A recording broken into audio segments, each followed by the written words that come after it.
Hi ವೀಕ್ಷಕರೇ, ನಾನು ಇವತ್ತು ಮೀನಗುಂದಿ ರಂಗನಾಥ ಸ್ವಾಮಿ ಬೆಟ್ಟಕ್ಕೆ ಬಂದಿದ್ದೀನಿ. ಇದು ಮಧುಗಿರಿ ಹತ್ರ ಬರುತ್ತೆ. ಬೆಂಗಳೂರಿನಿಂದ ಇದು 110 ಕಿಲೋಮೀಟರ್ ದೂರದಲ್ಲಿದೆ. ಎದುರುಗಡೆ ನೋಡಲಿಕ್ಕೆ ಬೆಟ್ಟ ಬಹಳ ದೊಡ್ಡದಾಗಿ ಕಾಣುತ್ತೆ ಮತ್ತು ಚಾಲೆಂಜಿಂಗ್ ಆಗಿ ಕಾಣುತ್ತೆ.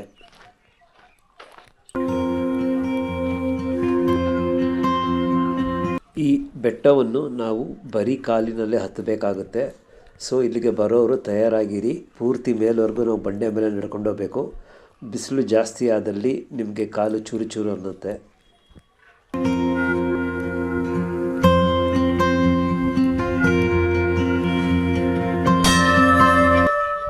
ಇಲ್ಲಿ ಬಂಡೆಯ ಮೇಲೆ ನಾವು ದೇವರ ಪಾದಗಳನ್ನು ನಾವು ನೋಡಬಹುದು.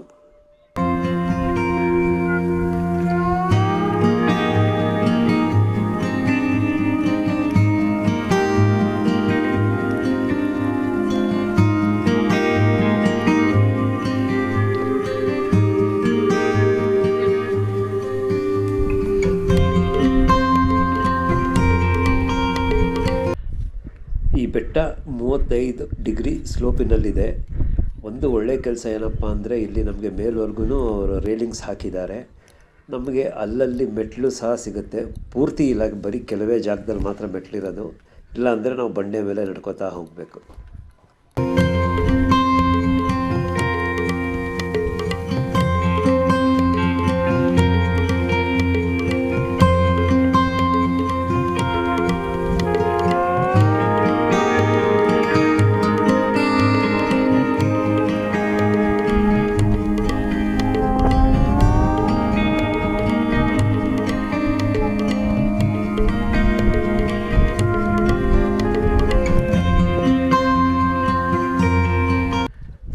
ಇಲ್ಲಿಂದ ನಾವು ಸ್ವಲ್ಪ ಬಲಕ್ಕೆ ತಿರುಗಿ ಹಾಗೆ ಸ್ವಲ್ಪ ಬಳಸ್ಕೊಂಡು ಹೋಗಬೇಕಾಗುತ್ತೆ. ಯಾಕೆಂದರೆ ಬಂಡೆ ತುಂಬ ಎತ್ತರದಲ್ಲಿದೆ. ಅದರಿಂದ ಅವರು ಎಲ್ಲಿ ಇಳಿಜಾರು ಕಡಿಮೆ ಇದೆಯೋ ಆ ಕಡೆ ನಮಗೆ ದಾರಿ ಮಾಡಿದ್ದಾರೆ.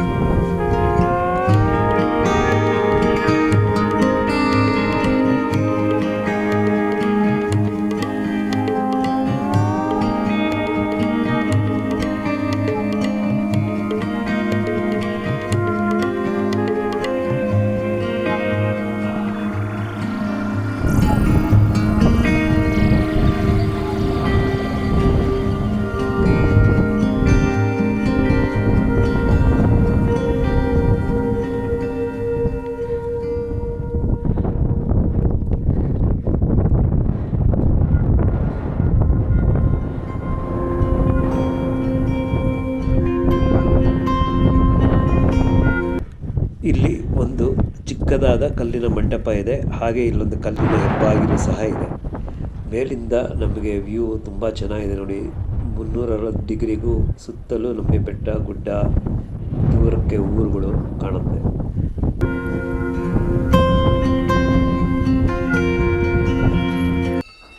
ಇಲ್ಲಿ 3 ಸಣ್ಣ ಗುಡಿಗಳಿವೆ. ಒಂದರಲ್ಲಿ ಆಂಜನೇಯನ ಮೂರ್ತಿ ಹಾಗೂ ಬೇರೆ ದೇವರ ಮೂರ್ತಿಗಳು ಸಹ ನಾವು ನೋಡಬಹುದು.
ಇದೇ ಲಕ್ಷ್ಮೀ ರಂಗನಾಥ ಸ್ವಾಮಿ ದೇವಸ್ಥಾನ.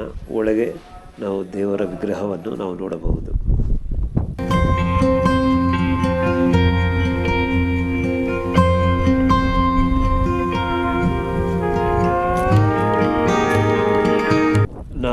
ದೇವಸ್ಥಾನದಿಂದ ಇನ್ನಷ್ಟು ಮೇಲೆ ಬಂದರೆ ಒಂದು ಒಳ್ಳೆ ವ್ಯೂ ಪಾಯಿಂಟ್ ನಾವು ನೋಡಬಹುದು.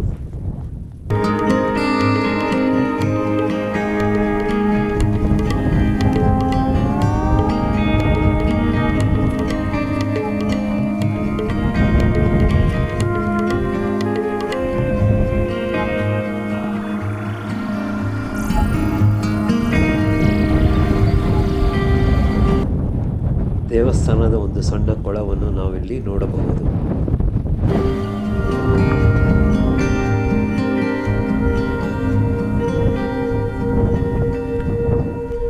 ಈ ಬಂಡೆ ನೋಡಿ ಎಷ್ಟು ಚೆನ್ನಾಗಿದೆ. ಬರೀ ಸೆಂಟ್ರಲ್ ಮಾತ್ರ ಅದು ಸಪೋರ್ಟ್ ತಗೊಂಡಿದೆ, ಆ ಕಡೆ ಈ ಕಡೆ ಓಪನ್ ಇದೆ, ಬ್ಯಾಲೆನ್ಸಿಂಗಲ್ಲಿ ನಿಂತಿದೆ.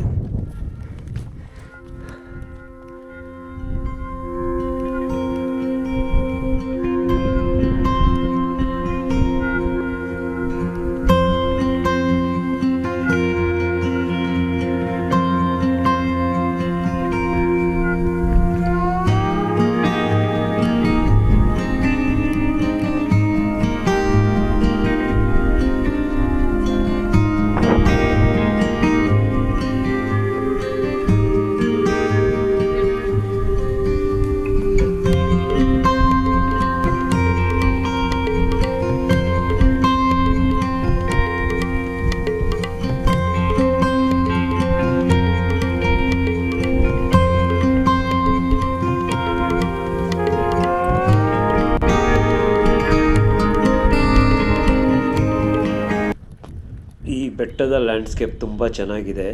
ಬರೀ ಬಂಡೆಗಳೇ ನಾವು ನೋಡ್ಬೋದು, ಹಾಗೂ ಸುತ್ತಲಿನ ಬೆಟ್ಟ ಗುಡ್ಡಗಳು ಇನ್ನಷ್ಟು ಮೆರುಗು ಕೊಡುತ್ತೆ. ಈ ಬೆಟ್ಟದ ಎಲಿವೇಶನ್ ಬಂದು 3000 ಅಡಿ ಇದೆ. ಮತ್ತು ಇದು ನಮಗೆ ಸ್ಟಾರ್ಟಿಂಗ್ ಪಾಯಿಂಟಿಂದ ಮೇಲಕ್ಕೆ 1 ಕಿಲೋಮೀಟ್ರ್ ಅಷ್ಟಾಗುತ್ತೆ. ನನಗೆ ಇದು ಹತ್ತಲಿಕ್ಕೆ 35 ನಿಮಿಷ ಹಿಡಿಯಿತು. ಇಲ್ಲಿಗೆ ಬರೋರು ದಯವಿಟ್ಟು ನೀರಿನ ಹಾಗೂ ತಿಂಡಿಗಳನ್ನು ತಗೊಂಬನ್ನಿ, ಯಾಕಂದರೆ ಇಲ್ಲಿ ಮೇಲೆ ಯಾವುದೇ ಥರದ ಅಂಗಡಿಗಳಿಲ್ಲ. ಮತ್ತು ನೀವು ಆದಷ್ಟು ಬೆಳಿಗ್ಗೆನೇ ಹತ್ತಲಿಕ್ಕೆ ಶುರು ಮಾಡಿದ್ರೆ ಒಳ್ಳೆಯದು, ಬಿಸಿಲಲ್ಲಿ ಸ್ವಲ್ಪ ಕಷ್ಟ ಆಗುತ್ತೆ.